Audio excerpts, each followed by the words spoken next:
Hello students and my dear friends. आज हम एक नए टॉपिक पे बात करते हैं और ये एक नया टॉपिक जो है बहुत ही इम्पोर्टेंट है। शायद ही कोई एग्ज़ाम हो जिसमें इस तरह की चीज़ें ना पूछी जाती। इंग्लिश ग्रामर का सबसे most important topic common error है। इसके पहले की जो वीडियोस थे एडिटिंग पे हमने डिटेल वीडियो बनाए, ओमिशन पे डिस्कस की और कॉमन एरर और सेंटेंस रीअरेंज, ओमिशन, एडिटिंग, ये सब बेसिक ग्रामर है। कॉमन एरर को पढ़ते ही आपको ये लगता होगा कि इसमें बहुत हार्ड है, बहुत कठिन, लेकिन ऐसा नहीं है। सबसे शॉर्ट ट्रिक, सबसे इजी ट्रिक और सबसे आसान तरीका बताया जाएगा। विदिन 5 सेकेंड्स, आप 5 सेकेंड 6 सेकेंड के अंदर ही आप तुरंत एरर को गेस कर लेंगे कि एरर है कहाँ पर। इसमें जैसे कि ये कॉमन एरर है, इस कॉमन एरर का मतलब होता है कॉमन चीज़ों पे बात की जाएगी। यानी कॉमन चीज़ें क्या होती, जैसे कि वर्ब होता है, टेंस होता है ना, इस तरह की चीज़ें जो कॉमन बेसिक पे है। टेंस आपको पता है। सबसे ये मोस्ट इम्पॉर्टेंट बात इस वीडियो के लास्ट में मैं बताऊंगा, जिसे पढ़ने के बाद सिर्फ और सिर्फ एक ही पॉइंट है जिसे आप पढ़ लेंगे तो कॉमन एरर में कभी भी मिस्टेक नहीं होगा। इस वीडियो के लास्ट में मैं उसे डिस्कस करूंगा आपके साथ। तो ये कॉमन एरर का फर्स्ट है, लिखा हुआ है he remembered that his visa will be expired in a month, no error। अगर नो एरर पर तो यहाँ पे टिक कर लीजिए। ऐसे तो आपकी बुक में दिया ये ए नंबर हो गया, this one B number and this one C number and last का जो है वो डी हो गया। सिर्फ इसी तरह आप समझ लीजिए। तो he remembered that his visa will be expired in a month। अब इसमें एरर है कहाँ? अब आपको लग रहा होगा कि बहुत कठिन है, सॉल्व नहीं हो पाएगा ना, आसान नहीं है, हमें ग्रामर के बहुत से रूल पढ़ने होंगे, लेकिन ऐसा कुछ भी नहीं है। देखिए ये ए नंबर है, ही रिमेम्बर्ड, आसान सॉल्व करने का तरीका, और ये B number that is reason. अब ए नंबर किस टेंस में? ही रिमेम्बर्ड, यानी रिमेम्बर्ड वर्ब की सेकेंड फॉर्म लगा हुआ, वर्ब की सेकेंड फॉर्म है, इसका मतलब पास्ट इंडिफिनिट में है। दैट हिज वीजा, अब ये दैट वर्ड से ये पहला क्लास हो गया और इधर का आपको ये दूसरा क्लास हो गया। तो दैट हिज वीजा कोई बात नहीं, यहाँ पे विल दिया हुआ है। अब ये पास्ट टेंस में है और ये फ्यूचर टेंस में है। तो ऐसे कैसे हो सकता है कि एक पार्ट प्रेजेंट में हो और पास्ट में हो, दूसरा फ्यूचर में, जबकि ग्रामर के नियम कहता है कि अगर फर्स्ट पार्ट प्रेजेंट में है तो दूसरा पार्ट भी प्रेजेंट में ही होगा, फर्स्ट पार्ट पास्ट में है तो दूसरा पार्ट भी पास्ट में ही होगा, फर्स्ट फ्यूचर तो दूसरा भी फ्यूचर ना। एक भाई पास्ट में है तो दूसरा भाई किस में हो? फ्यूचर में हो। ये तो कोई बात नहीं हो, ऐसा तो नहीं हो सकता है। इसलिए ये इसे आप ध्यान से सुनिएगा, क्योंकि ये नियम बार बार रिपीट करेगा। हो सकता है इसी कॉमन एरर में 6 एग्जांपल से दूसरे में भी एग्जांपल करे, यानी पहला पार्ट जिस टेंस में, दूसरा पार्ट भी उसी टेंस में, अगर नहीं है तो उसी टेंस में करना है, और जो नहीं है वही एरर है। तो देखिए आपको कितनी जल्दी एरर मिल गया, यानी आपका जो एरर है यहाँ पर है।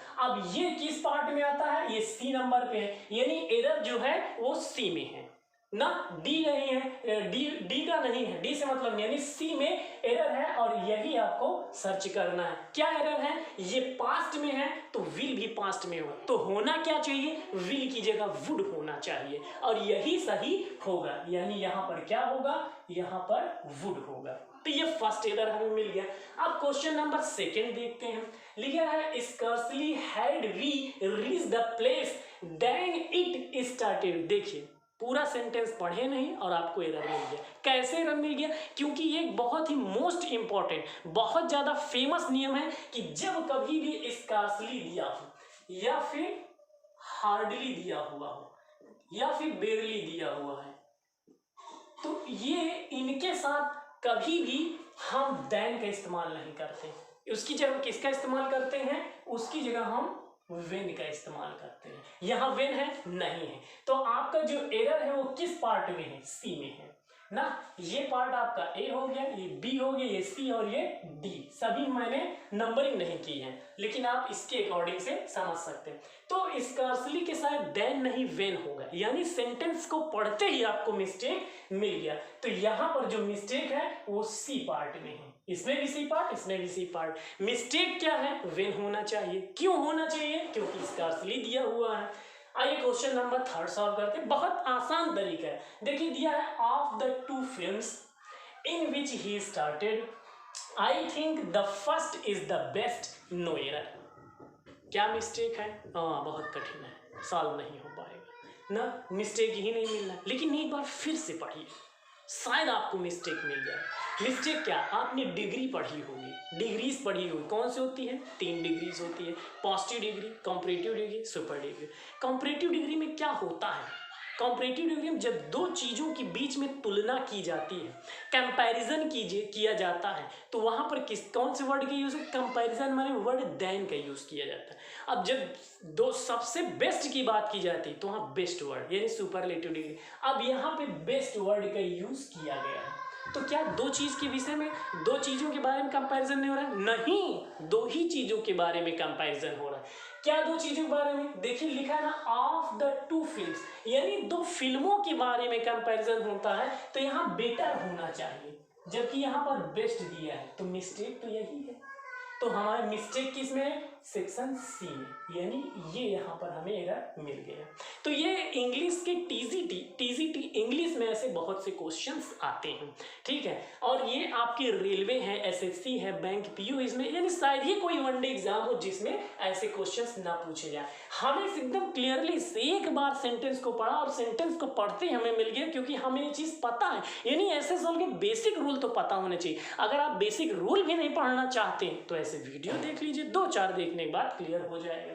अब इस क्वेश्चन की बात करते हैं, इसमें क्या एरर है? लिखा हुआ है you should not only submit your application but also. वैसे शुड नॉट बट आल्सो का अगर नियम आपने पढ़ा हो, शुड नॉट बट आल्सो के साथ क्या यूज होता है, तो आप बहुत क्लियरली नॉट ओनली। अब ध्यान दीजिएगा, नॉट ओनली के बाद ये जो सबमिट है, सबमिट क्या है? वर्ब है। और यहाँ नॉट बट आल्सो के बाद जो ये दिया है, ये क्या है? ये तो प्रोनाउन है, प्रोनाउन है। तो आप क्या बताइए, एक बार नॉट ओनली के बाद वर्ब का यूज है, दूसरी बट आल्सो बाद प्रोनाउन का, जबकि ग्रामर में कहता है कि फर्स्ट पार्ट में जिस चीज का इस्तेमाल हो, ठीक उसी तरह सेकेंड पार्ट में भी हो ना। जैसे आप S is equal to S, P is equal to P आपने पढ़ा होगा, singular subject singular verb, plural subject plural verb, ये चीज आप पढ़े, ठीक इसी तरह इसमें भी है। तो ये गलत है, गलत है कहां पर? गलत यहाँ पर है, यहाँ सही दिया, लेकिन यहाँ पे यानी आपका जो सी नंबर है यहाँ पे इसमें मिस्टेक दिया हुआ है। ये यहाँ पर ये सही होगा। सही क्या होगा? प्रोनाउन होना चाहिए ना। तो या तो यहाँ पे प्रोनाउन है, यहाँ पे प्रोनाउन है, यहाँ पे वर्ब है, या तो यहाँ पे वर्ब हो, यानी सेम चीजें होना चाहिए। तो इस तरह से हमें एरर सेलेक्ट करना है ना। यहाँ पर हमें ये सही है और ये गलत है। देखिए आगे लिखा है Gauri told me her name after she left Noida. अगर आपने बहुत ध्यान से इन 3-4 एग्जांपल्स को देखा तो ये एग्जांपल्स तो तुरंत सॉल्व हो जाएंगे, नहीं देखा तो एक बार फिर से देखिए। लिखा है गौरी टोल्ड मी। अब देखिए गौरी तो नाउन हो गया, नो डाउट, टोल्ड क्या हो गया? वर्ब हो गया, ठीक है। अब ये वर्ब किस में है? ये वर्ब है पास्ट इंडिफिनिट में, यानी वर्ब की सेकंड फॉर्म में टेल फर्स्ट फॉर्म होता है। अब यहाँ एक सेंटेंस तो ये हो गया और दूसरा सेंटेंस यहाँ पर ये हो गया। क्यों दूसरा हो गया? क्योंकि ये सब्जेक्ट वर्ब दिया है, सब्जेक्ट वर्ब दिया। अब यहाँ देखिए ये किसमें दिए हुए हैं?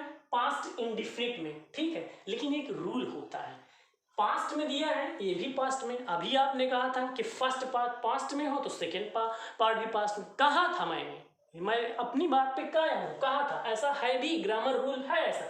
लेकिन जब कभी भी आफ्टर वर्ड के बाद, जब कभी किसी सेंटेंस में आफ्टर वर्ड से दो एज अ कंजक्शन दिया हो, दो वर्ड कनेक्ट हो रहे हों, तो वहां एक्सेप्शन हो जाता है, ऐसा रूल नहीं है। तो वहां पे कौन सा रूल है? वहां पे जो रूल है वो अगर कोई वर्ड आफ्टर वर्ड से जुड़ता है और आफ्टर के पहले वो पास्ट इंडिफिनिट में है, ये पास्ट इंडिफिनिट में है, तो बाद वाला किस में हो जाएगा? पास्ट परफेक्ट टेंस में। पीपी मतलब पास्ट परफेक्ट टेंस। तो यहां क्या होगा? यहां होगा she had left, she had left यहां पर होगा, और ऐसा है नहीं इसलिए ये मिस्टेक है।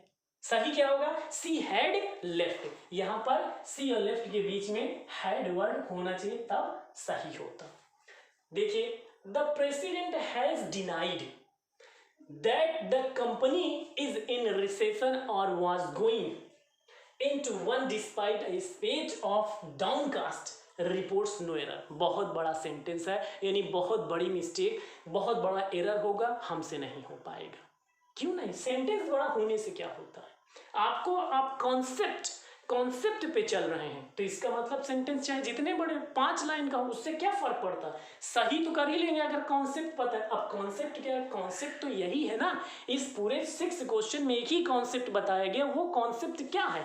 फर्स्ट पार्ट प्रेजेंट में है तो दूसरा भी प्रेजेंट, फर्स्ट पार्ट पास्ट में दूसरा भी पास्ट में, फर्स्ट पार्ट फ्यूचर में दूसरा फ्यूचर, लेकिन एक्सेप्शन नहीं बताया। इस तरह जैसे आफ्टर दिया हो तो दूसरा पास्ट परफेक्ट में होगा, फर्स्ट पास्ट में होगा। अब यहाँ देखिए, फर्स्ट पार्ट आपका क्या है? The president has denied that the company. ये हो गया ए पार्ट, ए नंबर हो गया, ठीक।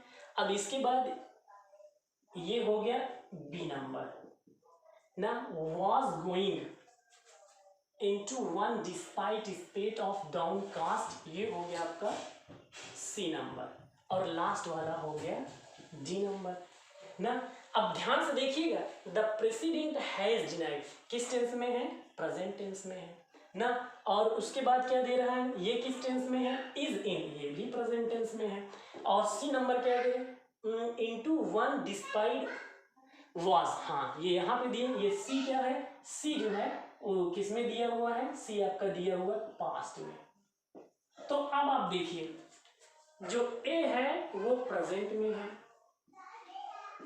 जो बी पार्ट है वो भी प्रेजेंट में है, लेकिन जो सी पार्ट है वो पास्ट में है। तो आप बताइए क्या सही है? प्रेजेंट पास्ट ऐसा तो नहीं होता। अगर ये दोनों प्रेजेंट है तो ये भी प्रेजेंट में होगा। तो हमारा मिस्टेक कहाँ है? मिस्टेक हमारा यहाँ पर है, एरर हमारा सी नंबर पे है। क्यों सी नंबर पे? क्योंकि अगर first part second part present में है तो थर्ड पार्ट भी प्रेजेंट में ही होगा, तो यही मिस्टेक है।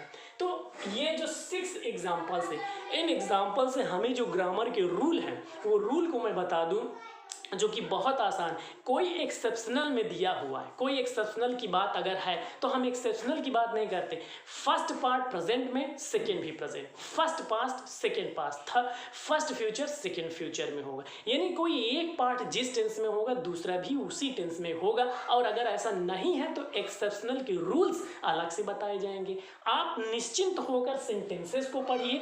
सबसे बड़ी चीज़, अपने कॉन्सेप्ट को क्लियर करिए। डेफिनेटली एरर कोई भी हो आप बहुत आसानी से सॉल्व कर लेंगे ना। Dear students and dear colleagues, if you unable to understand, you have to write comment what the way to have to understand in the way of grammar rules. Thank you so much.